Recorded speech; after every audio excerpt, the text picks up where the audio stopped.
Drama serial दाव की आने वाली इसमें आप देखेंगे कि जब नेहा आसिम से कहती है कि आसिम मुझे आपसे बात करनी थी अम्मी से रिलेटेड कुछ, तो ये सारी बातें सुन रही होती अलमास बेगम बाहर खड़ी और झट से कमरे में आकर कहती है कि मैं तो ज़रूरी बात करने आई थी, लगता है कि तुम खुद कोई ज़रूरी बात कर रहे थे। ये सुनते साथ ही नेहा कहती है कि आसिम आप पहले अम्मी की बात सुन लें और जो काम करना है कर लें, फिर हम बात कर लेंगे। ये सुनते साथ ही आसिम कहता है कि नहीं नहीं नेहा, तुम जो कह रही थी वो बात करो ना पूरी। ये सुनते साथ ही नेहा कहती है कि मैं तो बस इतना कह रही थी कि अम्मी ने एक उम्र दी है आप लोगों को, काम कर करके अब वो थक चुकी होंगी, मुझे चाहिए कि अब मैं पॉलर संभाल लूँ। ये सुनते साथ ही आसिम कहता है कि पॉलर तो तुम पहले ही संभाल रही हो, मुझे समझ नहीं आई तुम्हारी बात की। तो सुनते साथ ही नेहा कहती है कि अब अम्मी को आराम करना चाहिए, पॉलर नहीं जाना चाहिए।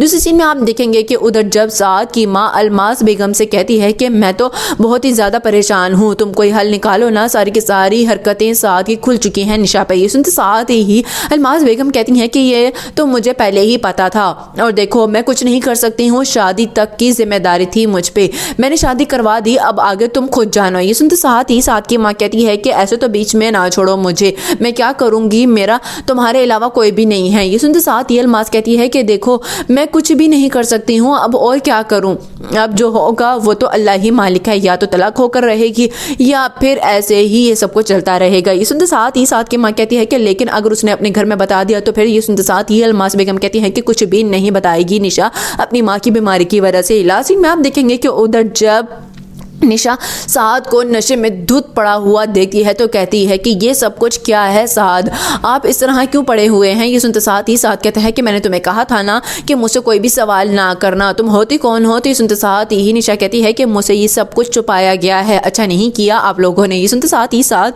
कहता है कि ज़्यादा बोलने की ज़रूरत नहीं है, जाओ वो जो औरत बाहर बैठी है ना उसने ही तुम्हें यहाँ पर लाने का फैसला किया था, उसी से सवाल करो। ये सुनते साथ ही निशा कहती है कि कैसी बातें कर रहे हैं आप, वो आपकी माँ है।